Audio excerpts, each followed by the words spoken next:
CEO, directors. Welcome. Let's start by acknowledging the traditional custodians of this wonderful place that we call home, and in doing so we honour the elders past, present and those emerging. Once again, this is a special meeting of council, and it's being streamed live in accordance with the council's standing orders, and anybody that's participating, of course, consenting to the image and voice and comments recorded and published in accordance with our orders. So thank you very much, councillors. Oops, no gavel. No gavel today. Declare the meeting open. And we've got, just in terms of attendance, we've got two councillors online. Can I confirm that Councillor Sheedy and Councillor Jones, you can hear? Yes, I can, Your Worship. Okay, thank you. Yes, Your Worship. Thank you very much. Let the meeting open. Just in the absent on council business, we have, and so this is a special meeting of the Mackay Regional Council to fill a vacancy. So we have an obligation under the Act to get a filling of the vacancy underway. So that's what this meeting is all about. So there's only one item to consider, and that's filling the councillor vacancy. You should know that, I have spoken to the Minister, I've spoken to the Department, I've spoken to the LGAQ. It is very clear under the Act that we have, in accordance with the Act, 2 months to actually have a by-election to fill the vacancy of a councillor who has left the Mackay Regional Council as an elected member. So it's very simple. The CEO has also made a number of inquiries, particularly with the ECQ, around what might be possible and what the costs are involved. So we're happy to take any questions, but CEO, can you just give us the background from your perspective? Yeah, thank you, Worship. So we've had some preliminary conversation with the ECQ. They're obviously geared up for this sort of thing, and that's their role.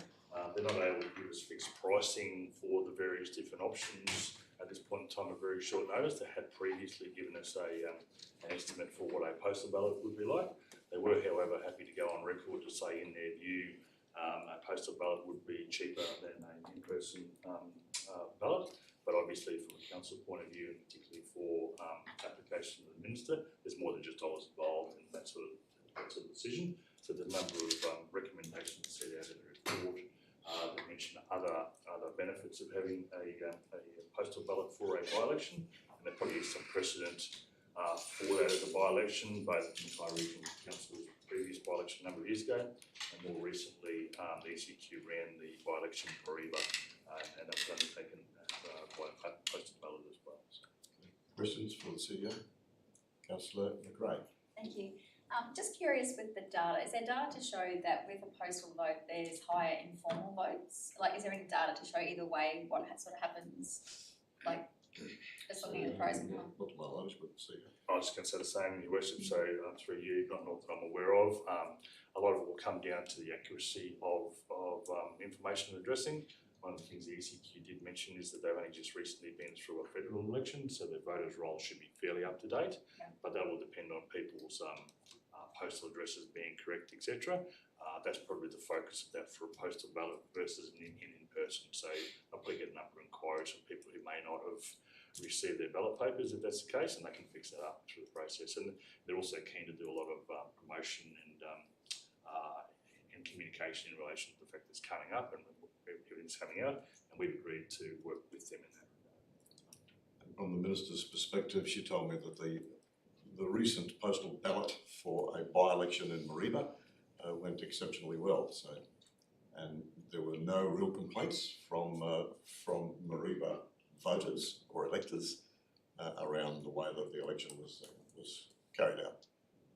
So, do you have a secondary question? Yeah, I did, sorry. So just with the clarity, I suppose, of the process when ballot papers go out to the homes, I know that people rely on that sort of communication at a polling booth, to be clear about how to vote. I'm just worried, what makes it an informal vote? Because it'll be a 1 in a box. Like, if it's a 1, 2, 3, if people put 3 or mark 3, like, when does it become an informal vote? That's one thing I'd be curious about. And I do have just a bit of feedback, because I know during the COVID era, there was I believe a postal vote thing that happened during that time, from memory, in Mackay here. No. There wasn't? No? Okay. I'm not sure. With one of the elections, I don't know if it was a local or a, I don't think it was the Mackay Regional, it wasn't the Mackay Regional Council, was it another election that happened during that time? I can't remember that happening during So I just have a vague memory of families saying that they had actually sent it in but hadn't received it. I can't recall the details, but I'm just curious, yeah, about that. Just making sure people receive them and that all that process goes. And that's what costs so much, because the ECQ have that responsibility of educating the community. And we'll make sure that that's done, because they've got a precedence now in running the Marina one just recently. So if there's any learnings from that, we'll understand from them. But really, it's ECQ's responsibility to educate the public on how to vote. And that's what they'll do. That's why the costs are so high, because they take on the responsibility of that promotion. Was there any clarity on the informal vote, like how that, like marking of the ballot paper and just that, is there anything there? Yes, it's the same whether it's in person or otherwise. Not 100% sure how it works with only one. But again, as the Mayor mentioned, what happens when the postal information comes out in the ballot, it would be clearly defined what it is you need to do. But the only comment I will make is even in person, there was a whole range of informal ballots anyway. So I'm not sure that necessarily is the panacea of all of the issues having in-person voting. I think it's just being clear in relation to what the message is and putting that out there. And then obviously from a candidate's point of view, they're going to have their own promotion that they want to have for themselves. But as far as formal ballots are concerned, it's just getting that message through. Councillor May. I was just following on from that, just a question around, is it just a first past the post? Is it just to put one or an X in a box? Or does preferential voting come into that? See, it's a very good question. It's a good question, and to be honest, we haven't got that far yet. We've just focused on getting the request in to get the election going by postal.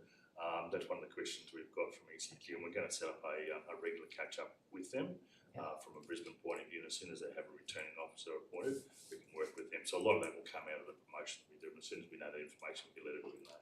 Great, thank you. Further questions?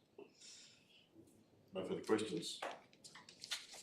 So, the officer's recommendation and what we're required to vote on is the council will write to the Minister for Local Government to request the commencement of the by-election process by the Electoral Commission of Queensland with a requested preference for a postal ballot.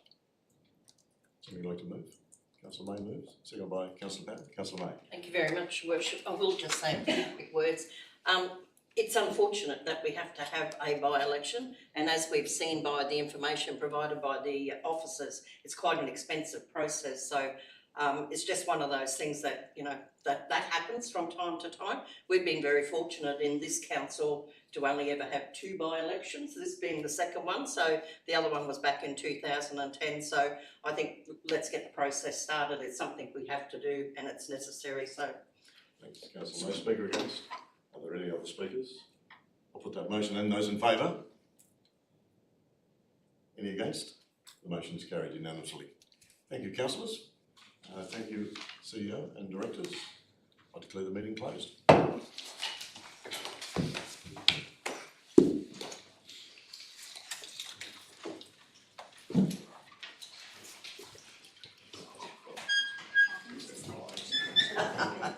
so very nice folks, Steve, didn't anticipate that.